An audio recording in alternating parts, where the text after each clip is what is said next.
Cabeça da magia. Chineu falou o sábado tudo. Cabeça de cabrito? Não, aquele demônio. Aqui também faz, mas ainda não está pronto. Isso é uma coisa muito gostosa. Ainda não está pronto. Nunca provou isso? A banda? Já provei. Não, a bisa só me calma a bisa de tu. Já sabe, você não se ficou, bem sabor no salão. Senta. Mas não tem, eu quero comer porque vou me embora. Eu não vim aqui. Senta, tá te trazendo mesmo, senta.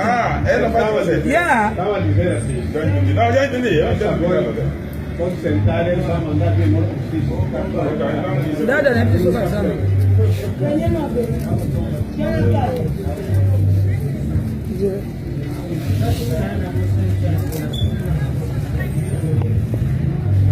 Corta, babino, mau banana. Échale, no.